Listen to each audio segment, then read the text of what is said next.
Ahora sí.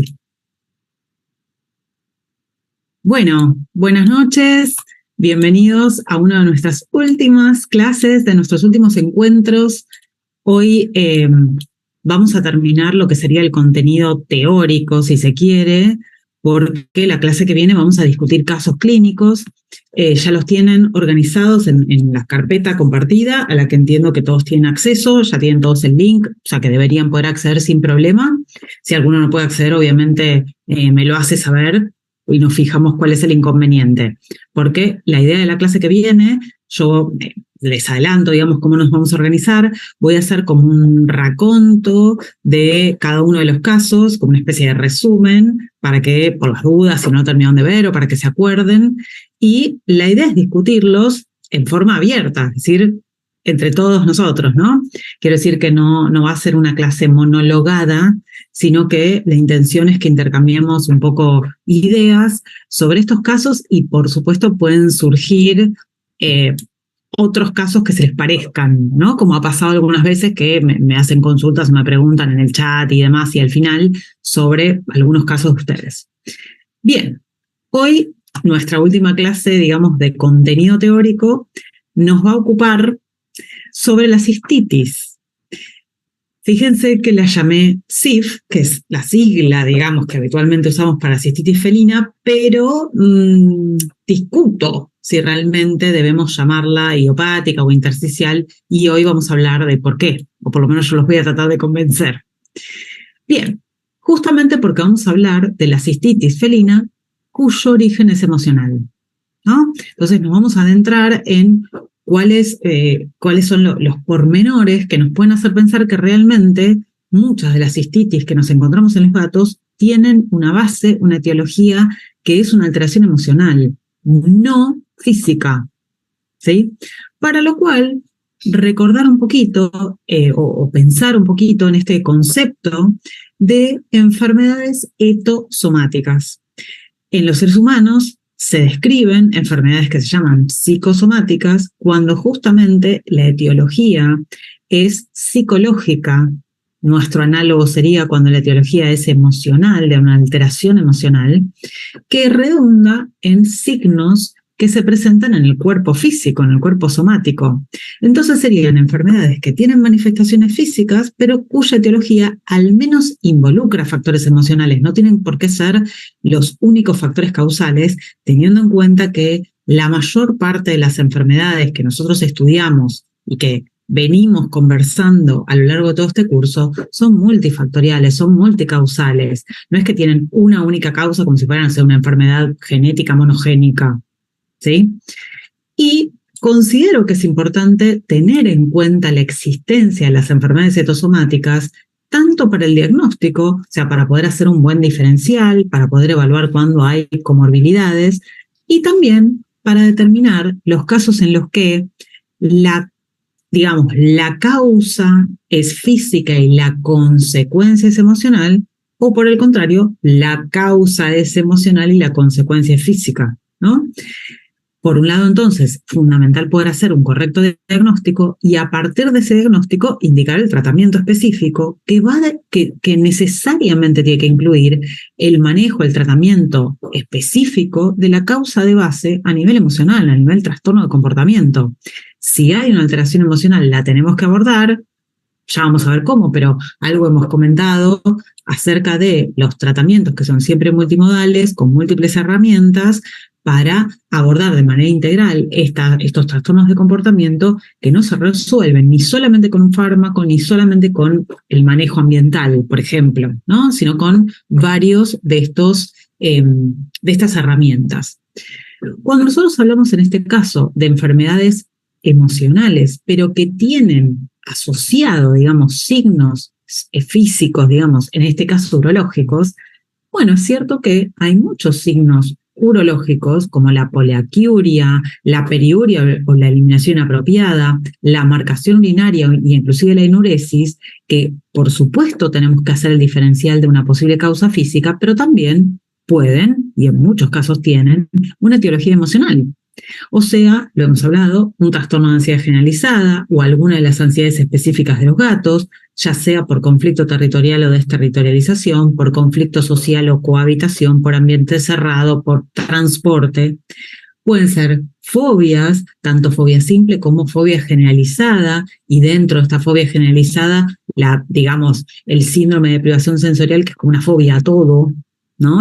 Son esos animales, no es tan frecuente en el gato, pero es posible, que realmente tienen miedo a todo y todo les produce pánico. O, en el caso de un animal geronte, pensar que podemos estar ante, digamos, un síndrome de disfunción cognitiva o un cuadro de demencia senil que también curse con cualquiera de estos signos o varios de estos asociados, ¿no?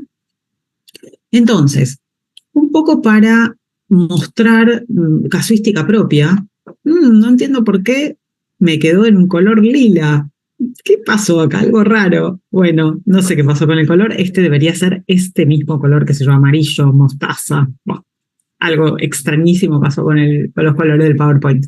Lo importante es, este es un trabajo que hice junto con el doctor Rubén Menzel en la Facultad de Veterinaria de la Universidad de El Salvador, donde ambos trabajamos. Hicimos este trabajo de investigación donde analizamos gatos con algún trastorno de ansiedad. Es decir, todos los gatos que nosotros estudiamos, que en este caso fueron 40, todos tenían un diagnóstico de algún trastorno de ansiedad, ya sea ansiedades específicas de los felinos, que son las que deberían estar en este color amarillo mostaza y que por algún motivo acá se tiñó de otro color rarísimo, o trastorno de ansiedad generalizado, que por lo menos en esta casuística fue menos frecuente, en general lo es, en los casos en los que nos consultan, digamos, por gatos con trastorno de ansiedad, es mucho más frecuente que sea alguna de las ansiedades específicas de los gatos y no tanto el trastorno de ansiedad generalizada. Pero lo interesante acá es que en todos los gatos ansiosos, en los 40, estudiamos, evaluamos, chequeamos, digamos, la existencia de manifestaciones físicas, de manifestaciones somáticas de tipo crónico, de tipo inmunomediado. Y nos encontramos con que un 42,5%, es decir, un porcentaje bastante alto, de esta población de gatos ansiosos presentaba también, además de los signos típicos de ansiedad que llevan al diagnóstico de la ansiedad, presentaban también, alguien anda con alergia, presentaban también signos físicos, somáticos, como dije, de esta etiopatogenia inmunomediada, ¿no?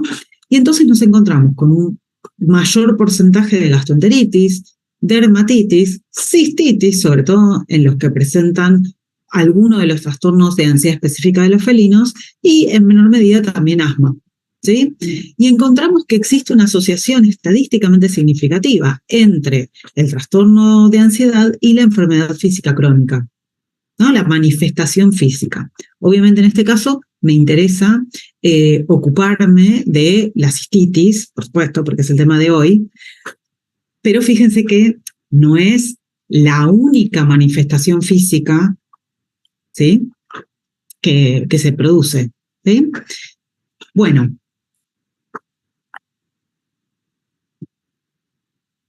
entonces, cuando hablamos de hoy estoy mal con mis diapositivas. ¿Qué está pasando? Le falta una P. Con respecto a la cistitis idiopática felina, vamos a ver si la podemos seguir llamando idiopática. Vamos a discutir si realmente debemos llamarla idiopática,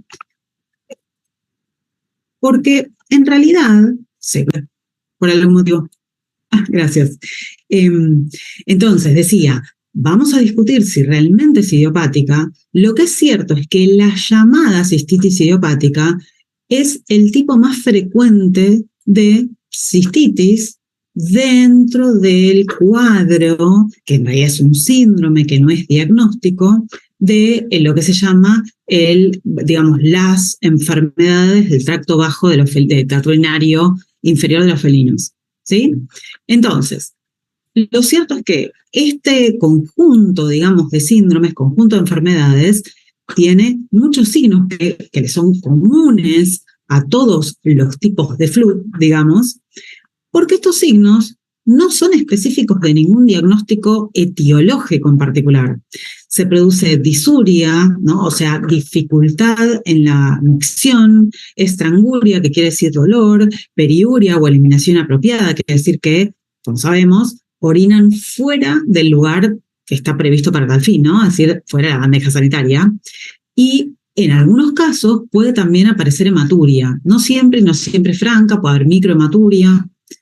Bien, ahora, la llamada cistitis idiopática o cistitis intersticial, que podemos hablar de por qué se la llama así, que hoy es considerada como una parte del síndrome de Pandora, evidentemente es un síndrome multifactorial, por eso me parece que no deberíamos seguir llamándola idiopática, digamos, que incluye dentro de posibles factores causales, factores genéticos y epigenéticos, que son los que producen, digamos, vulnerabilidad en el gato, que hace que manifieste este tipo de inflamación vesical, aun cuando no hay otros factores causales posibles, ¿no?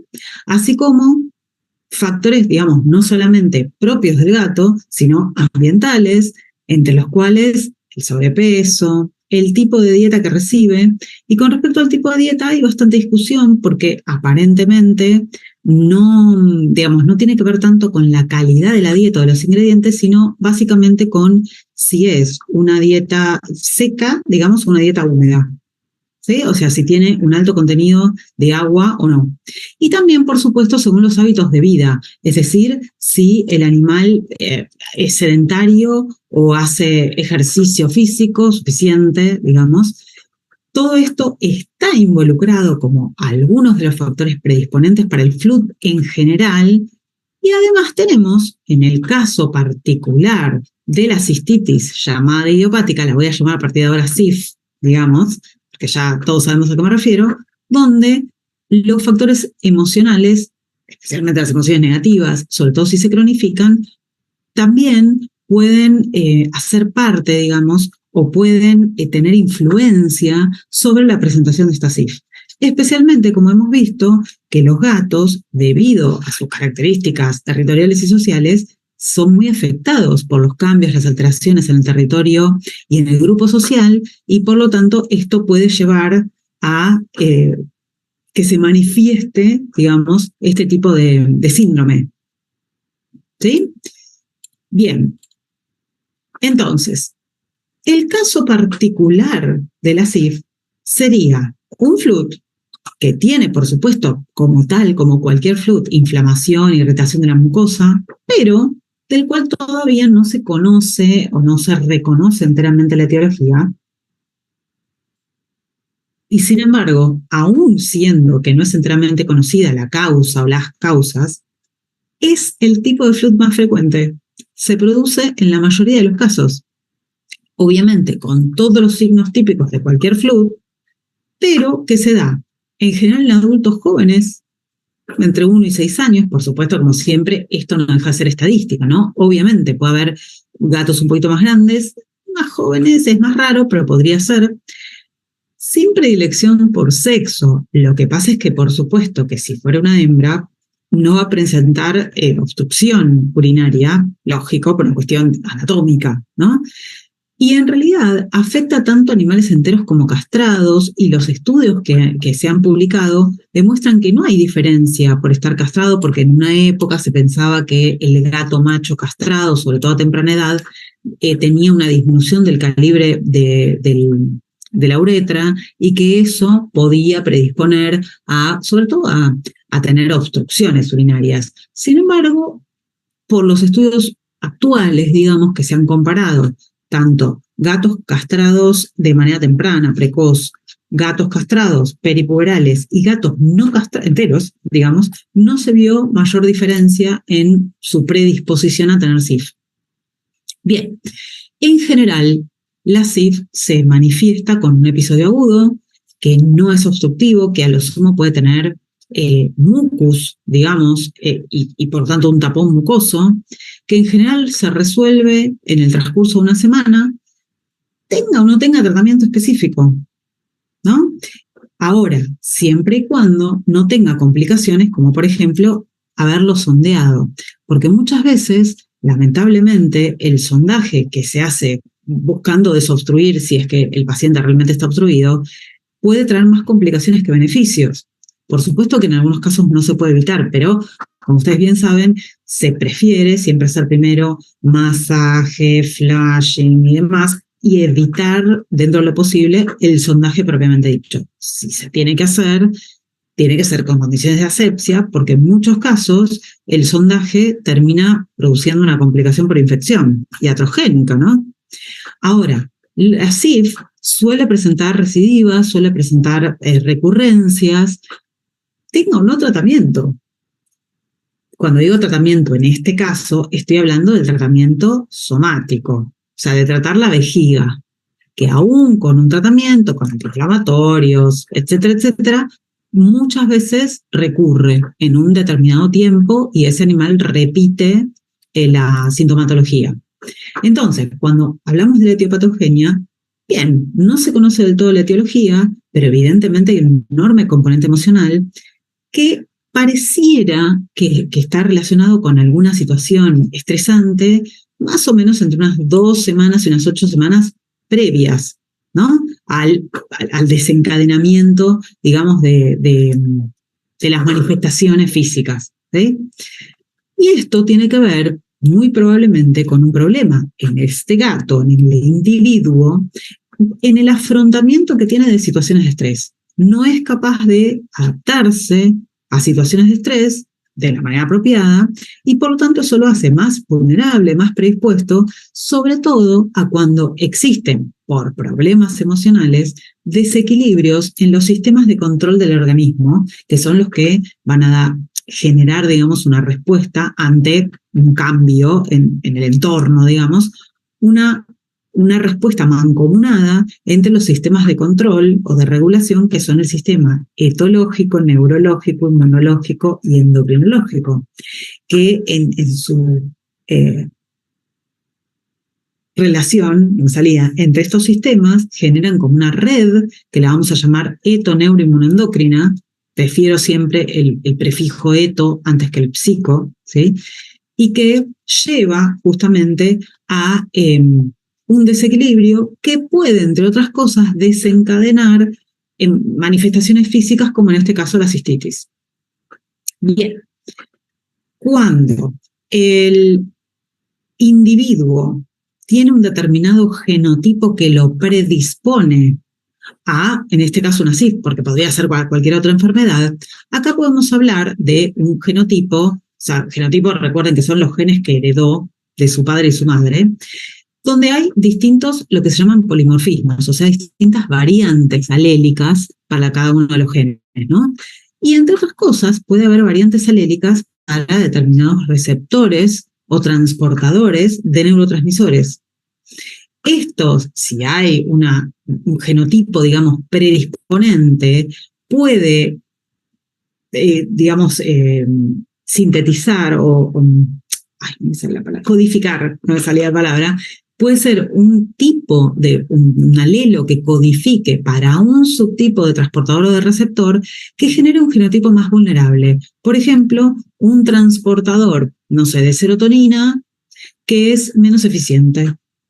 En cambio, otro individuo le puede haber tocado el genotipo bueno, digamos, favorable, porque el alelo que le tocó para el gen que codifica para el transportador de serotonina es o genera un transportador más eficiente, digamos, más útil. Digo el de serotonina, obviamente, porque está relacionado con la ansiedad. Si a esto le sumamos experiencias tempranas, que pueden ser malas experiencias o buenas experiencias. Entonces, si este gatito en su periodo de desarrollo precoz recibe experiencias adversas, por ejemplo, cuando digo periodo de desarrollo precoz, vamos a estar hablando de cuando se está gestando y que si hay estrés prenatal o perinatal, ¿no? Alrededor del nacimiento, ya sea en el propio parto o en los días o semanas subsiguientes, esto puede traer aparejado, ahora vamos a ver, una modificación en la expresión de ciertos genes. Al contrario, si el ambiente, digamos, es favorable, si la madre gata que lo está gestando tiene una buena nutrición, tiene buenos cuidados, no tiene enfermedades, está vacunada, etc. Entonces, esto puede redundar en lo que se llama la programación perinatal, que son mecanismos epigenéticos que regulan la expresión de ciertos genes. Nosotros podemos tener un genotipo determinado que se puede expresar en más o en menos en función de esta regulación epigenética. A esto se lo llama endofenotipo. Se puede estudiar el epigenoma, no es algo, por supuesto, que lo mandemos a analizar al laboratorio en todos nuestros pacientes, claro que no. Pero es cierto que hay gatos, en este caso, que pueden tener mayor o menor expresión de ciertos genes que los haga, ahora vamos a ver, más vulnerables, por ejemplo, sobre todo si además en el resto de su vida, digamos, en el transcurso de su vida, a partir de que es, no sé, una infante o un juvenil, también es expuesto a ambientes o eventos o situaciones traumáticas, adversas, disruptivas, desfavorables. Por el contrario, si tiene un apropiado desarrollo, si es expuesto a adecuados estímulos y a un ambiente favorable, lo que vamos a observar es un fenotipo comportamental más adecuado, o sea, más adaptable. Entonces, tenemos dos posibilidades: un fenotipo, un estilo de afrontamiento al estrés más vulnerable, que le cuesta adaptarse, o un estilo de afrontamiento más resiliente, capaz de adaptarse a los cambios. ¿Sí? Un individuo más vulnerable tiene mayor predisposición a enfermedad, a todo tipo de enfermedad, física y comportamental, y dentro de la física también la CIF, o bien más resiliente y va a tener una adecuada respuesta adaptativa a los cambios que se le presenten.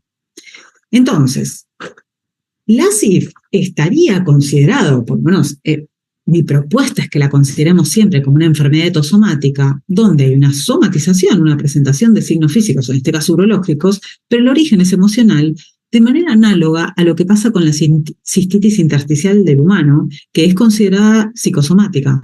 Tal es así que se lo toma el gato como un modelo animal para el ser humano, para poder estudiarlo, ¿no? O sea, es el gato un modelo de la cistitis intersticial humana que se presenta mucho más en mujeres. Bien, con lo cual, dentro de la fisiopatología, lo que sabemos es que los estímulos adversos, digamos, o que para ese gato por su vulnerabilidad terminan siendo adversos, lo que van a afectar es la respuesta de estrés de este animal según sus posibilidades de afrontamiento. Y obviamente esto va, como toda respuesta de estrés, a activar, digamos, la respuesta de estrés. La respuesta de estrés va a ser tanto desde el punto de vista neuroendocrino, ¿verdad? A partir de, por ejemplo, el aumento en el factor liberador de corticotrofina, o hormona liberadora de corticotrofina, o urocortina, que por supuesto activa el eje hipotálamo hipófiso adrenal, generando un incremento en la secreción de cortisol.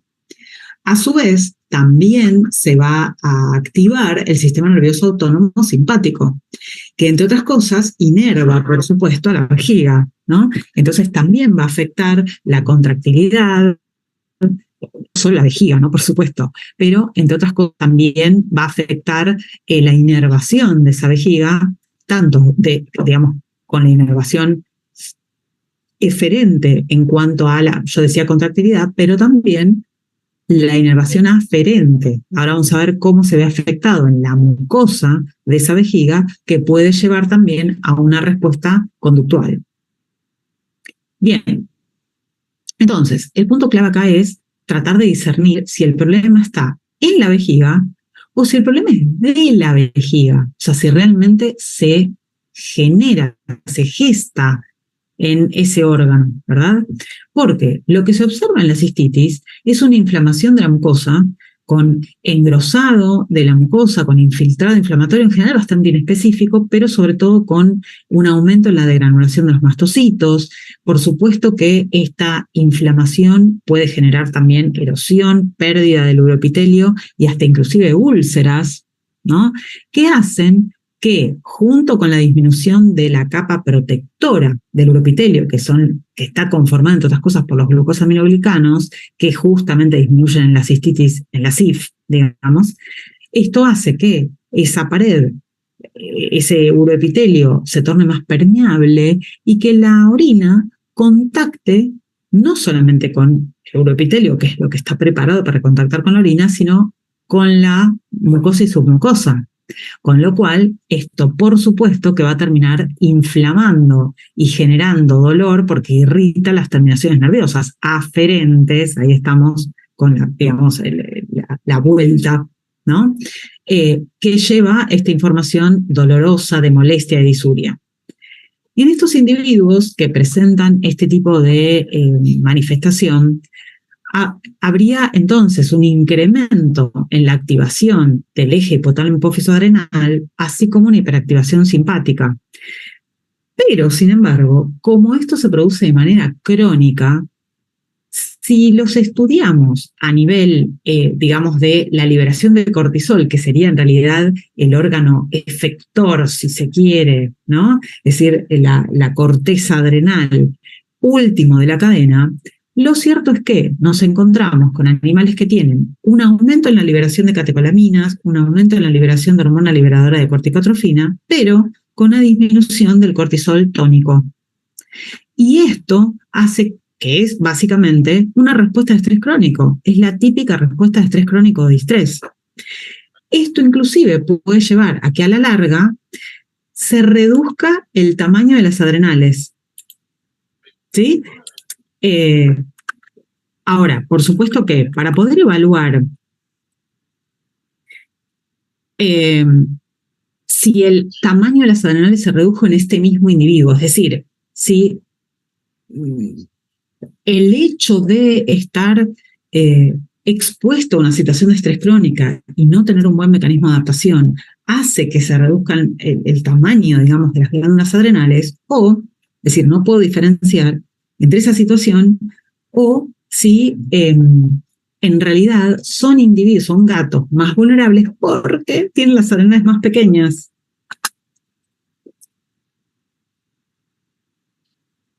¿Está bien? Porque para poder evaluar eso, tendríamos que tener, que estaría buenísimo, ¿no? Evaluado a los gatos antes y después de la presentación de este cuadro de cistitis. Antes y después me refiero ultrasonográficamente para ver cómo están las adrenales. ¿Sí? Entonces, en definitiva, cuando tenemos una situación de estrés, esto puede redundar en un desequilibrio etoneuroinmunoendocrino, como les comentaba antes, para lo cual es importante que podamos diferenciar entre lo que es el estrés normal, fisiológico, o euestrés, que es una reacción, fisiológica, totalmente normal, una respuesta normal, que produce una alteración, un cambio en la homeostasis.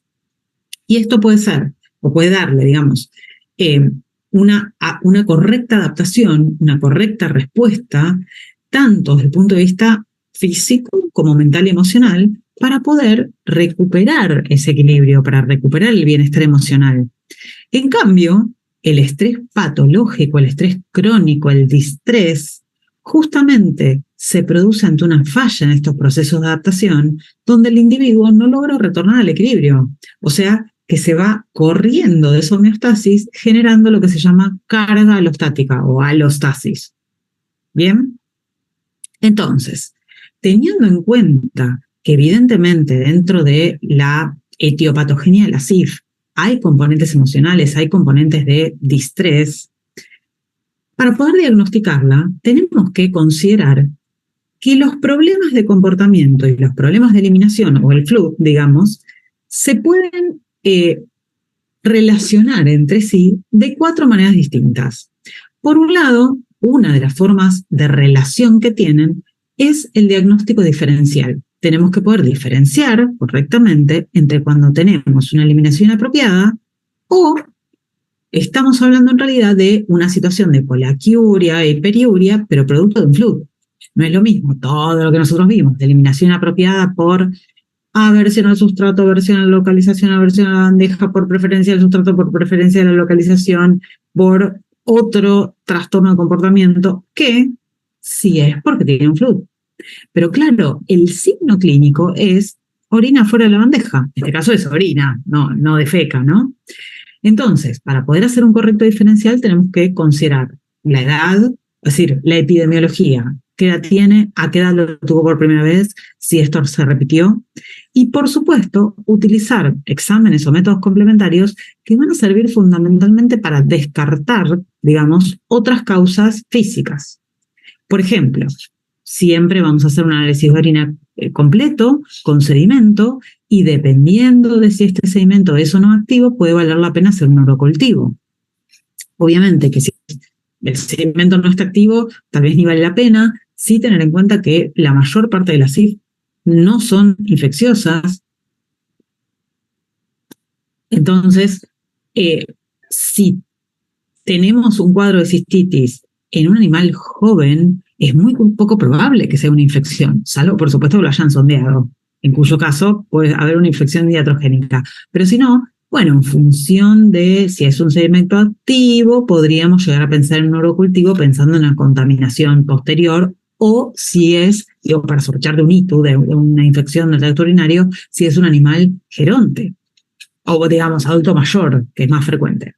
Pero además, para poder descartar si hay urolitiasis, vamos a tener que utilizar diagnóstico por imágenes, ya sea radiografía y o ultrasonografía. Ustedes saben que hay algunos urolitos que se detectan con uno u otro método. Entonces, también es cierto que no puedo quedar con uno solo, ¿no? Entonces, en definitiva, el diagnóstico termina siendo por descarte, por exclusión. Si me da negativo todos estos exámenes complementarios, entonces puedo decir que este individuo lo que tiene es una CIF, no una cistitis urolitiásica o por cualquier otra causa.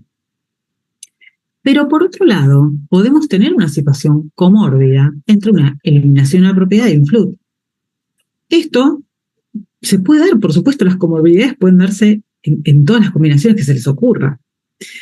Además, es bastante frecuente que un gato que pasó por un flujo le genere una aversión a la bandeja, le genere una eliminación apropiada por aversión a la bandeja, o en general a la bandeja más que al sustrato, por haber tenido disuria y estranguria.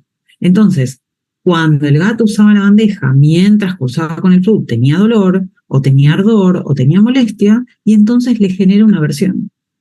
¿Sí? La última relación posible es la relación causal, donde es el distrés el que afecta los mecanismos de protección que tiene ese uroepitelio, como dijimos, en un individuo predispuesto, vulnerable, con un mal sistema de afrontamiento al estrés, con fallas en la adaptación, que por un incremento, una hiperactivación del eje hipotálamo hipófiso adrenal y del sistema nervioso autónomo simpático, termina teniendo signos que son urológicos, pero cuyo motivo está en el cerebro, no está realmente, o sea, no se produjo realmente en la vejiga. Este tipo de cistitis, como decía, es análoga o es modelo, digamos, de la cistitis intersticial que se produce en las mujeres, bueno, en los humanos, ¿no? Pero es más frecuente en las mujeres. Y se han estudiado, Buffington estudió por necropsia, vejigas de gatos con este cuadro, donde también había un infiltrado inflamatorio similar al que se produce en la cistitis intersticial. Sin embargo, está un poco discutido si está correcto este término en los gatos, porque para nosotros poder decir que es una cistitis intersticial, deberíamos tomarle una muestra de biopsia y hacer la histopatología.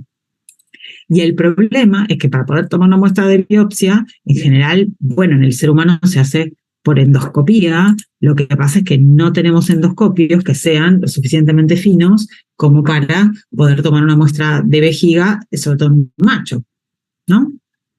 Obviamente se podría tomar intraquirúrgica, pero bueno, ya ahí estamos en una situación mucho más invasiva y más compleja. Bien, ¿cuáles son los signos de la CIF? Son los signos de cualquier flu. No los vuelvo a decir porque ya los dijimos, ¿no? O sea, todos los típicos de una micción irritativa.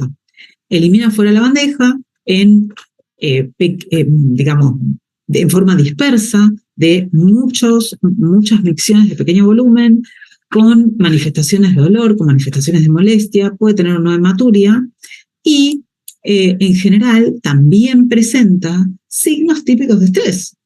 Entonces, signos neurovegetativos, algunos son más fáciles de ver que otros.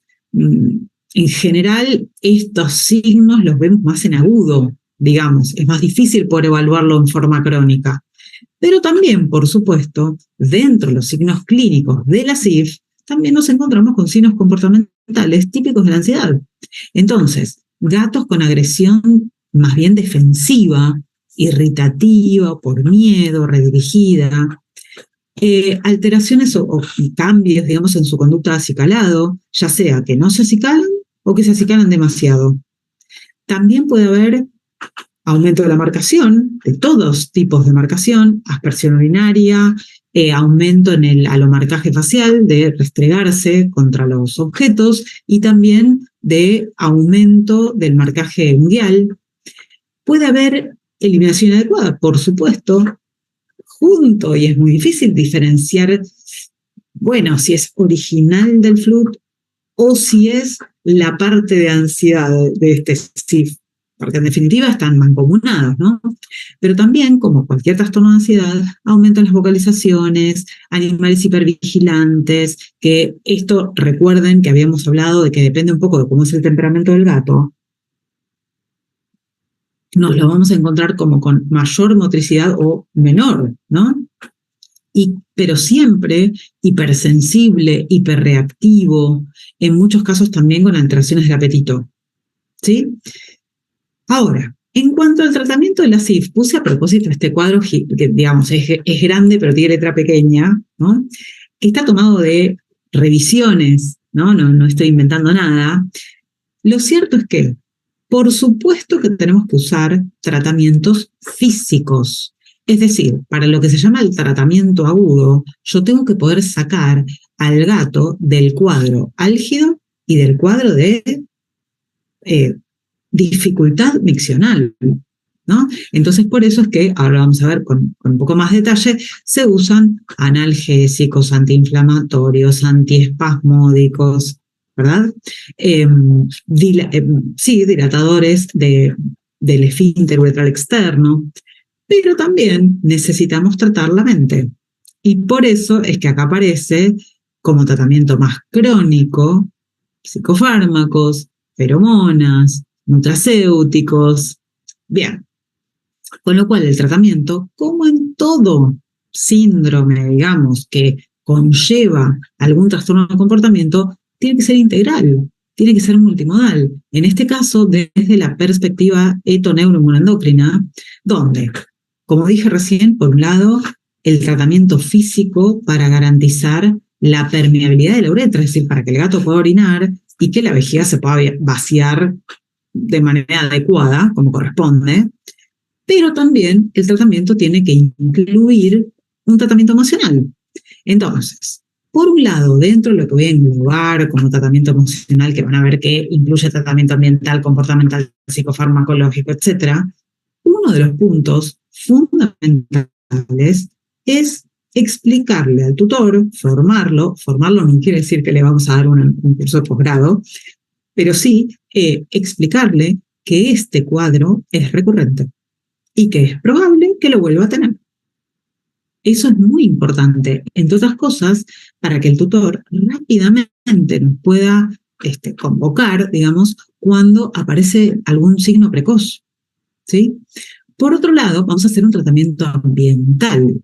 Hemos hablado antes de que cuando involucramos un tratamiento ambiental en cualquier tratamiento de un trastorno de comportamiento, siempre tratamos de que el ambiente sea lo más tranquilo, lo más estable. Obviamente, si yo puedo identificar estímulos que al gato le resulten ansiogénicos o fogógenos, lo voy a tratar de eliminar o de disminuir. Lo que pasa es que no siempre podemos. Primero que no siempre los identificamos, y aunque los identifiquemos, no siempre los podemos eliminar o reducir, digamos. Luego, en cuanto a los recursos, ya lo hablamos un montón, así que no me voy a detener. múltiples, descentralizados, sobre todo si es un hogar multigato, pero además que tengan distancia entre uno y otro. Ya saben el tema de bandeja sanitaria porque lo hablamos un montón. No solamente la cuestión de la bandeja es importante, sino que también, como parte fundamental del tratamiento de la SIF, más desde el punto de vista nutricional, si se quiere, es importante aumentar o estimular el aumento de la ingesta hídrica, para lo cual conviene que también pongamos o que aumentemos el número de bebederos que estén localizados en distintas zonas. Podemos ofrecerle diferentes materiales o distintos tipos, ¿no? Como para que pueda elegir, porque hay gatos que prefieren el recipiente ancho y bajo, digamos, tipo un plato hondo. Hay otros que prefieren beber de un vaso. El gato, en general, digamos que si tuviéramos que armar un ranking de preferencias, en general, primero estaría el bebedero de material de cerámica o barro, digamos, segundo vidrio, tercero metal, último plástico.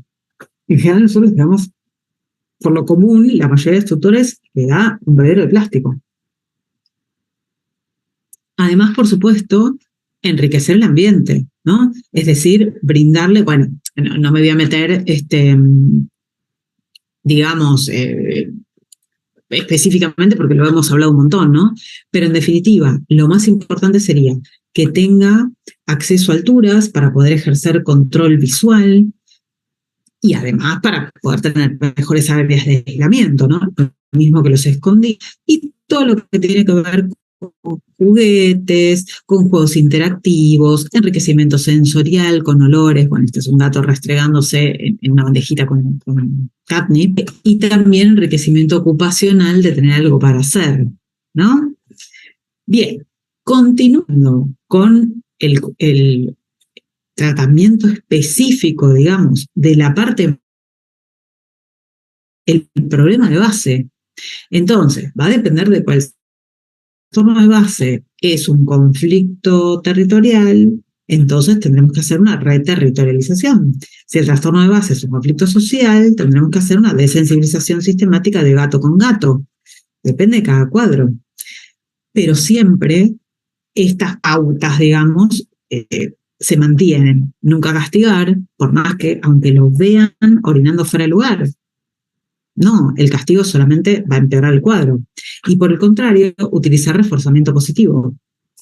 Siempre que se pueda, fomentar, digamos, los contactos agradables, iniciar, que el tutor inicie las interacciones y le brinde atención cuando el gato no lo está solicitando, habituarlo a todo tipo de estímulos o desensibilizarlo si son miedo que le provocan ansiedad, o exponerlo de manera controlada si no podemos evitar el estímulo. Pero además, si cumple con lo que llamamos el criterio de diagnóstico de trastorno de ansiedad, va a necesitar también reequilibrar, digamos, a los neurotransmisores que entendemos, o a los sistemas de neurotransmisión que entendemos que están alterados, desequilibrados. Entonces, vamos a usar un tratamiento farmacológico con psicofármacos. En general, se utilizan para este cuadro los antidepresivos tricíclicos, que justamente, por más que estén dentro del grupo de los antidepresivos como grupo farmacológico de clasificación, tienen una acción ansiolítica. Y acá tenemos justamente un cuadro de ansiedad de base en la SIF, que puede ser distintos tipos de ansiedad. Puede ser un trastorno de ansiedad generalizada o más frecuentemente alguna de las específicas. Dentro de los antidepresivos tricíclicos, solemos elegir la amitriptilina por sobre la clomipramina en este cuadro, pero es posible usar clomipramina también, ¿eh? ¿Por qué amitriptilina? Porque además de inhibir la recaptación de monoaminas, pero en este caso el orden, digamos, de prioridad sería primero noradrenalina, después dopamina y por último serotonina, que es al revés, digamos, que la clomipramina, pero también este fármaco tiene un efecto potente antihistamínico.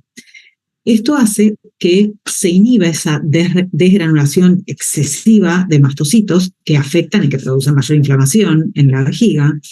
También la amitriptilina tiene efectos anticolinérgicos, con lo cual permite una mayor distensión de la vejiga, es decir, una mayor capacidad, y mejora también el tono del cuello vesical.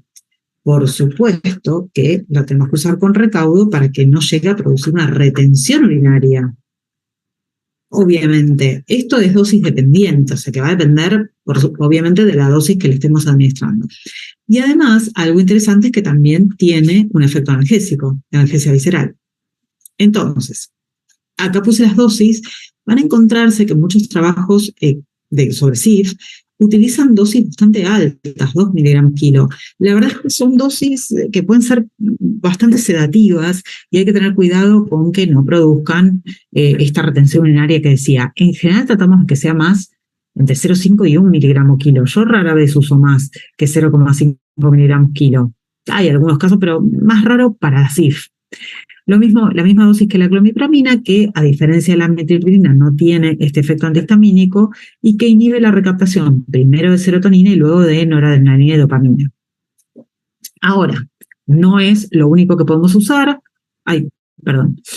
Por supuesto que podemos utilizar también otros fármacos con efecto ansiolítico.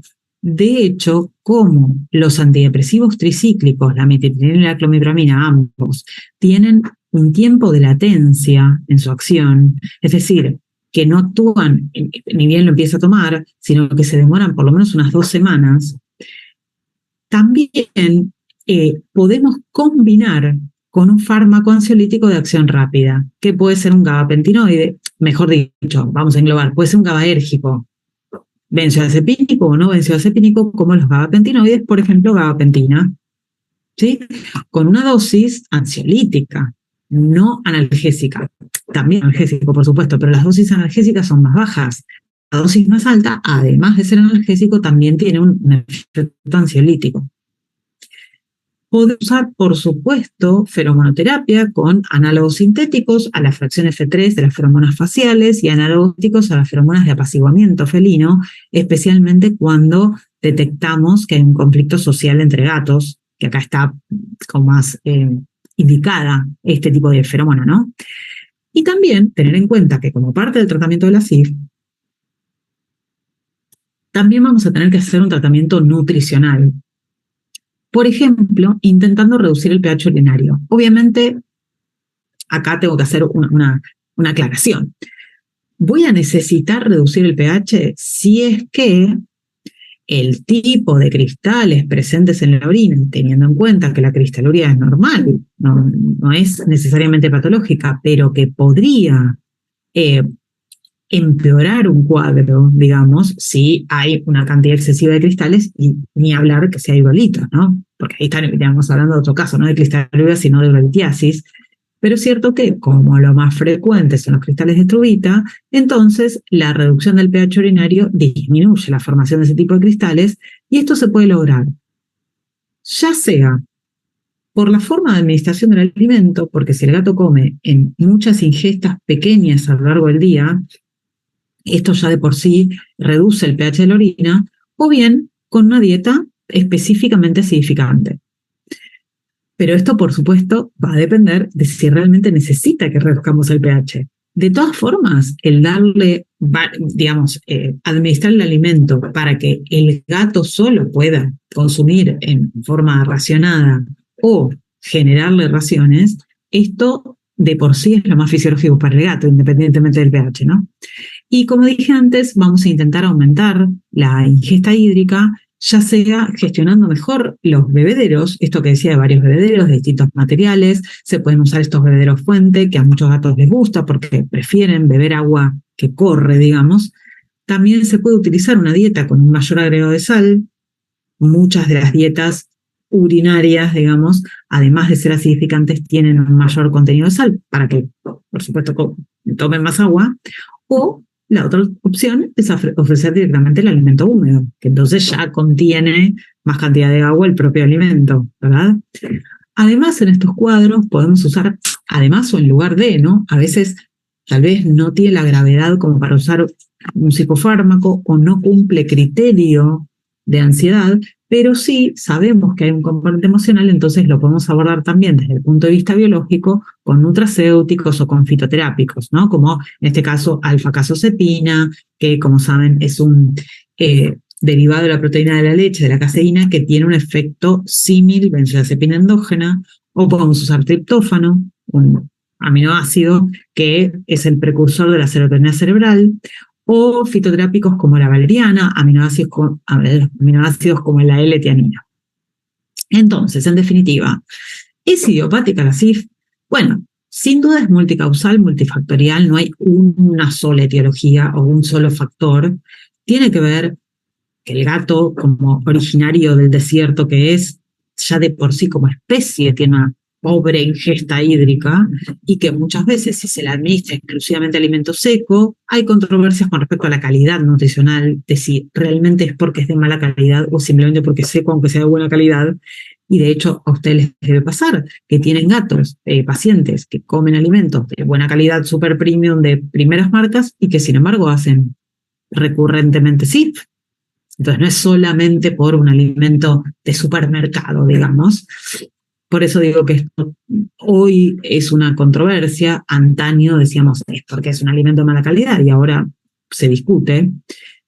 Sí, el sobrepeso. Respecto a la castración temprana, ya habíamos hablado que los trabajos no encuentran diferencias significativas entre si se castró prepuberal a los, para decir temprana, 3 meses y medio, 3 meses, 4, digamos, antes de los 4 meses, o castración peripuberal tradicional. No se han encontrado diferencias en este sentido, pero sí, todos los autores concuerdan en que dentro de la multicausalidad también tienen que ver las emociones adversas, el estrés crónico o el distrés, la ansiedad, que produce obviamente un aumento de las catecolaminas y una mala respuesta al estrés, una respuesta maladaptativa. Por ejemplo, por conflictos territoriales o sociales, por vivir en un ambiente monótono, con pocos estímulos, pobremente, digamos, no enriquecido, ¿sí? Y nuevamente volvemos a la idea de gatos con cierta vulnerabilidad, que son como hipersensibles. Y esto tiene que ver, como dijimos, con su temperamento y con, es decir, con la genética que traen, pero además con la influencia del ambiente a través de estas experiencias tempranas sobre la expresión de los genes, que es lo que se da en llamar epigenética.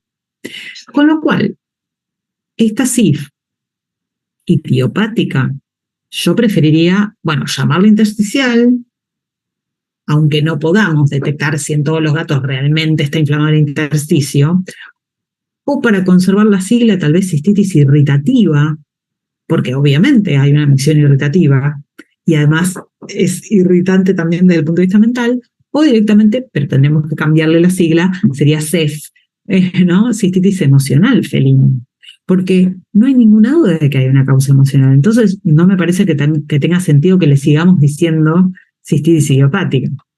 Bien, teniendo en cuenta esto que hablamos y que las enfermedades etosomáticas pueden manifestarse en distintos órganos, por supuesto, del cuerpo, pero desde una etiología emocional, me interesa traerles como propuesta, digamos, lo siguiente.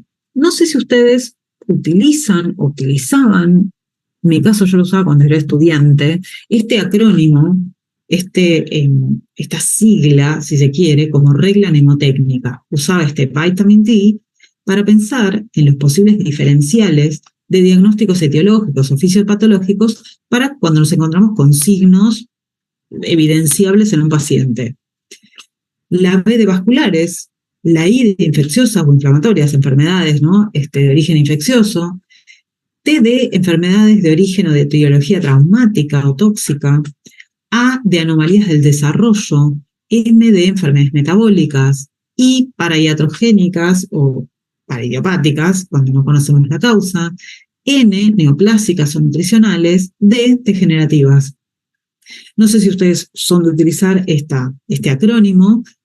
Si lo fuera, bueno, es interesante para tratar de acordarse todas estas posibilidades, pero yo creo que este acrónimo, esta regla está un poquito como oxidada, motivo por el cual propongo agregarle como antioxidante las vitaminas E y C, vitaminas antioxidantes, ¿no? Es decir, recordar que también puede haber una causa que sea emocional, que sea comportamental o incluso de índole cognitiva, ¿verdad? Entonces, por supuesto que la próxima vez que ustedes tengan un paciente que viene con disuria, con eliminación apropiada, no deberían pensar como primera medida ese estrés. Primero hay que hacer el diagnóstico diferencial. Pero es cierto que particularmente la CIF es la más frecuente de todos los flus, y dependiendo un poco de cómo sea la epidemiología y la historia de ese gato, es muy probable que estén ante una CIF, ¿verdad?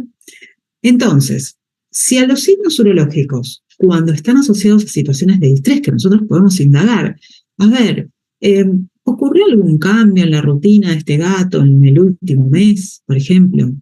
Según Buffington, entre 2 y 8 semanas. No lo veo tan matemático yo en mis casos, pero bueno, puede pasar que se cumpla que justo hace alrededor de un mes, a veces más, a veces menos. Si estos signos urológicos entonces vienen aparejados con una situación de estrés que se puede identificar, entonces tenemos que tomarlos como signos etosomáticos, no como aislados, digamos.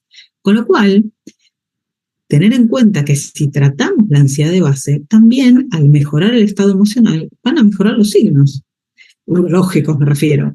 Y esto implica tener una visión como más integral, etoneuroinmunendocrina, que considera al paciente como un todo, obviamente, y que implica hacer interdisciplina, implica tener en cuenta la evaluación etológica o comportamental en este tipo de cuadros. Por supuesto, no como primera instancia, o sea, seguramente primero hay que hacer toda la batería, digamos, de exámenes médicos orgánicos, digamos, y eventualmente, si se descartan, entonces hacer una evaluación comportamental, que me parece clave tanto en el diagnóstico de la patología como en el pronóstico digamos, de la evolución y obviamente en el tratamiento y cómo se lo va siguiendo. Y esto va a redundar tanto en el bienestar del paciente, por supuesto, como también de su entorno. Porque es cierto que la CIF es una enfermedad que afecta obviamente muchísimo al gato, pero también a la familia. Porque los tutores de gatos con CIF sufren muchísimo. Cada vez que ven que el gato va a las piedritas y no hace, que remueve, pero no hace, que sale, que entra, que va, que viene, se empiezan hasta a obsesionar con el tema del uso de la bandeja, lo cual tampoco es sano, por supuesto. Bien, con esto terminamos nuestra clase de hoy sobre CIF. Por supuesto, les agradezco muchísimo, como siempre, por estar ahí del otro lado y abro a posibles preguntas o comentarios. A ver qué me cuentan.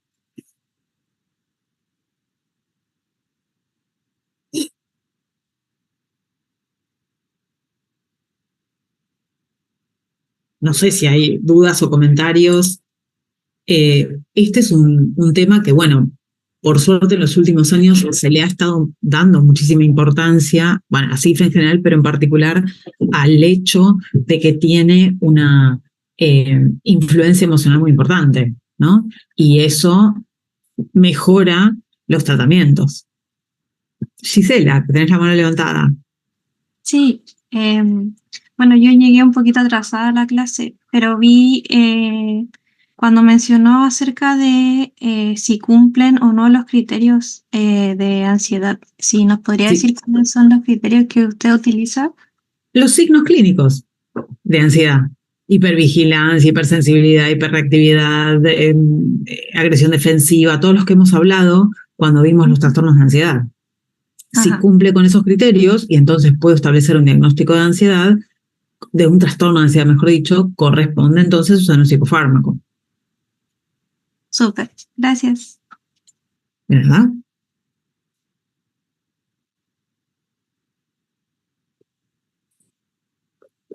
Emilce, me alegro que te haya gustado mi idea de ponerle los antioxidantes.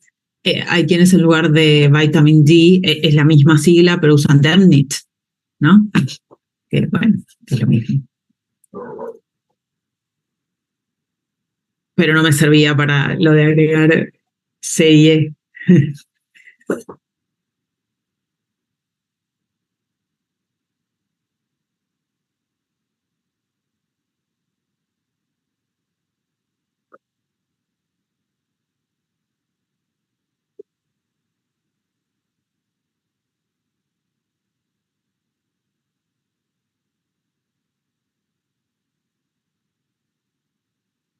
¿Algo más? ¿Dudas, comentarios, preguntas? Si no, guárdense todas las cosas que les vayan surgiendo, porque la clase que viene, como vamos a discutir los casos, espero yo que sea bien interactiva. O sea, la idea es, yo voy a hacer, como les decía, un resumen de cada uno de los casos para que nos acordemos de cuál estábamos hablando, con su reseña, bueno, sus características, sus signos, mi diagnóstico presuntivo, que quiero que lo pongamos en tela de juicio, digamos, y mi tratamiento propuesto, lo mismo, pero la idea es que conversemos más, ¿no? Bueno, todo lo que se pueda. Bueno, veo que hoy están callados. Creo que no hay preguntas, doctora. No parece haber preguntas.